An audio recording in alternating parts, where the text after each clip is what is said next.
Hi Vizag గుమగుమలు. ఇవాళ మీకు కొత్త రుచిని పరిచయం చేస్తున్నాను. నేను కేరళ వెళ్ళాను. కేరళలో మా కేరళ ఆంటీ వాళ్ళ ఇంట్లో ఒక కొత్త రుచి పరిచయం చేశారు. కేరళ అంటేనే వంటలకి రుచులకి మారుపేరు కేరళ. అక్కడ ఆహ్లాదకరమైన వాతావరణం. ఈ వాతావరణంలో కేరళ ఆంటీ గారు మంచి రుచిని నాకు పరిచయం చేశారు. కేరళ అంటేనే ఫుడ్కి ఫేమస్. అక్కడ వాటర్ కానీ, గాలి కానీ, వెలుతురు కానీ, మంచి ఫుడ్ చాలా బాగుంటుంది. చూడండి, చూపిస్తాను. అక్కడ కేరళలోని చేప, ఈ చేప మంచి ఫేమస్ అట. ఒక ముదర చేప ఒక 2.5 కేజీల చేప తీసుకొచ్చారు.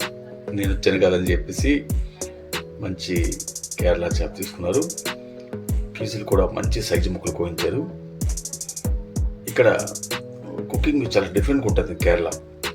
అసలు కేరళ అంటేనే ఫిష్ ఫ్రై, అదే ఫిష్ పులుసు, ఇలాంటివన్నీ చాలా ఫేమస్. ఆ వంట చాలా బాగుంటుందండి. అక్కడ అవి తింటే అక్కడ ఎందుకు రాబోతే లేదండి, అంత రుచిగా ఉంటుంది. చాలా బాగుంటుంది, డిఫరెంట్గా ఉంటుంది. చూడండి, మా వీడియో మీకు నచ్చితే సబ్స్క్రైబ్ చేయండి, లైక్ చేయండి, షేర్ చేయండి. ఫస్ట్ నీట్గా మంచి పీసులు కట్ చేసుకొని చక్కగా పసుపులో కడుక్కొని దానికి ఉప్పు కారం మంచి గుర్తించారండి. తగినంత పసుపు, ఉప్పు, కారం వేసి కలిపేసి చేపల్ని అది చూసారా, ఉప్పు కారం గుర్తించి రేకి మీద కలుస్తారు. నేను ఏంటి ఆంటీ గారు చేపల పులుసు అన్నారు, ఏంటి రేకి మీద కలుస్తున్నారు? నీకు వీడియో కావాలంటే వీడియో తీసుకో, నేను లాస్ట్ చెప్తాను, మధ్యలో నేను చెప్పనన్నాడు. సో ఆవిడ చెప్పలేదు, నేను మీకు చెప్తాను. మనం జనరల్గా ఫ్రై అంటే ఫ్రై, పులుసు అంటే పులుసు. అక్కడ పులుసు చేయాలంటే ముందుగా ఉప్పు కారం పట్టిన చేపల్ని రేకి మీద కాలుస్తారండి. ఎందుకు కాలుస్తారని అడిగితే, చేప తలకు పచ్చి వాసన, నీసు వాసన పోవాలంటే ముందు ప్రతి ఒక్క చేపని ముందు రేకి మీద అలాగా లైట్గా ఫ్రై చేసుకోవాలి. అలాగే పచ్చి చేపని మనం పులుసులో వేసామనుకోండి, అది ముక్క వీడిపోతుంది. ఇలా వేపడం వల్ల మొక్క వీడదు, మొక్క స్ట్రాంగ్ ఉంటుంది. వాళ్ళ ఇంట్లో తోట అండి, ఆ తోటలో మామిడికాయ తెంపారు. మామిడికాయ తెంపి మామిడికాయ ముక్కలు కోసారు. చూసారా, తగినంత ఆయిల్ వేసుకున్నారు. ఆయిల్ వేసుకొని ఒక పక్క ఒక స్టవ్ మీద 2 వండుతున్నారు. అటు పక్క మనం చేపల పులుసుని ఒక స్టవ్ మీద వండుతాం, అలా ఒక స్టవ్ మీద 2 పక్క అవే వండుతున్నారు. చక్కగా చేపలు వేపుకొని చేపలంతా ఒక పక్క రేకు మీద వేసుకున్నారు. అలాగే దగ్గర నుంచి అలాగా వేయించుకొని మళ్ళీ ఒక పక్క తీసుకుంటున్నారు. ఈ కుకింగ్ చేయాలంటే మెయిన్ ఓపిక ఉండాలండి. ఓపికతోని కుకింగ్ చేస్తే మంచి రుచి వస్తుంది, చాలా బాగుంటుంది. మీరు వీడియో చివరిదాకా చూడండి. ఈ వీడియో డిఫరెంట్గా ఉంటుంది. వాళ్ళు ఉల్లి తురుము చిన్న తురుము కట్ చేశారండి. ఉల్లిపాయలు బేవచ్చం కోసిన ఆంటీ గారు కోసి ఉల్లిపాయలు చిన్న సాల్ట్ వేశారు. ఎందుకు సాల్ట్ వేశారంటే, సాల్ట్ ముందు ఉల్లిపాయలు వేస్తట చక్కగా ఉల్లిపాయ బాగా ఉడుకుతుందట. మంట కూడా హైలో కానీ సిమ్లో పెట్టారు. ఈ కట్ చేసిన మామిడికాయ ముక్కలు కూడా ఉల్లిపాయ తురుములు వేశారు. వేసి తగినంత ఆయిల్ వేసుకొని ఫుల్గా దగ్గరగా వేయించుకోవాలి.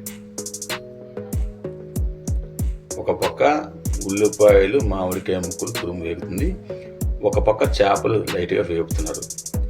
ఈ చేపలు కూడా నేను ఫ్రై అనుకున్నాను, ఫ్రై కాదు, పులుసుకే. ఒక పక్క చేపలు వేపుతున్నారు, ఒక పక్క ఉల్లిపాయ తురుము వేపుకుంటున్నారు. 2 ఒకలే చేస్తున్నారు. నేను ఎటు తీయాలో నాకు అర్థం అవ్వలేదు. వీడియో ఇటు తీయాలా అటు తీయాలా, ఏంటి చేపల పులుసా లేకపోతే వేపుడా నాకు అర్థం అవ్వలేదు, కన్ఫ్యూజ్ అయిపోయింది. ఆ తర్వాత మీరు అలా తీసుకోనని చెప్తున్నారు. చూసారు కదా, అలాగా ఒక పక్క వేయించుకోవాలి, ఒక పక్క ఉల్లి తురుము వేసి టమాటా తురుము లైట్గా కట్ చేసుకోవాలి. ఒక 4 పళ్ళు నీటికి కడుక్కొని మనకు కావాల్సిన సైజ్ పీసులు కట్ చేసుకోవాలి. కట్ చేసుకుని టమాటా తురుము కట్ చేసుకోవాలి. అలాగే మంచి పచ్చిమిరపకాయలు అంటే నాటు మిరపకాయలు, పచ్చిమిరపకాయలు. నేను అన్న ఒక కారం వేసే మిరపకాయలు లేదు, పచ్చిమిరపకాయ కంపల్సరీ పడాల్సిందే. ఆ పచ్చిమిరపకాయ సెంటర్లో చిన్న గీట్లాగా పెట్టి అది పచ్చిమిరపకాయలు ఒక 6 మిరపకాయలు వేసింది. నాకు పచ్చిమిరపకాయలు, ఉల్లిపాయ తురుము, మామిడికాయ ముక్కలు ఒక పక్క వేగుతున్నాయి. ఈ టమాటా పళ్ళు ముక్కలు కట్ చేసి తురుము వేశారు. బాగా వేయించుకోవాలి.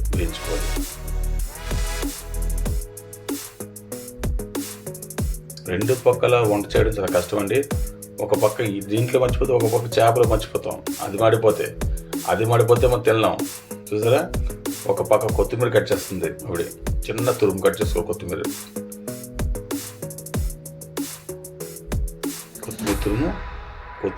తురుముతో పాటు కరివేపాకు కట్ చేస్తుందండి ఆవిడ. మనం జనరల్గా ముందే కరివేపాకు వేసుకున్న అలా కాదు. ఇప్పుడు ఫస్ట్ కరివేపాకు వేసుకుంది. కరివేపాకు వేసుకున్న తర్వాత అలా కరివేపాకు వేసుకున్న తర్వాత అల్లం వెల్లుల్లి పేస్ట్ అండి. ఓన్లీ అల్లం వెల్లుల్లి కొంచెం ఉల్లిపాయ వేసి పేస్ట్ చేసుకుని సరిపడగా ఆ పేస్ట్ కూడా దాన్ని వేసుకుని అది సన్నటి సెగ మీద అలా లైట్గా వేయించుకోవాలి. అలా వేగుతున్నారు పక్కన వేయించుకుంటే బాగా వేగుతుంది. పసుపు వేస్తుందండి. ఒక స్పూన్ పసుపు వేసుకుంది. కేరళలో ప్రతి వంటకి పసుపు కావాలండి, కంపల్సరీ వండుతారు. ఒక 3 స్పూన్లు కారపొడి. వాళ్ళు రెడ్ చిల్లీ అని చెప్పేసి కేరళలో ఫేమస్ అంటే కారపొడి. అది మసాలా మిక్సింగ్ ఉండదు, ఓన్లీ రెడ్ చిల్లీ అంతే. మసాలా కారం కాదు, మామూలు కారం. చాలా ఘాటుగా ఉంటుంది కారం అంట.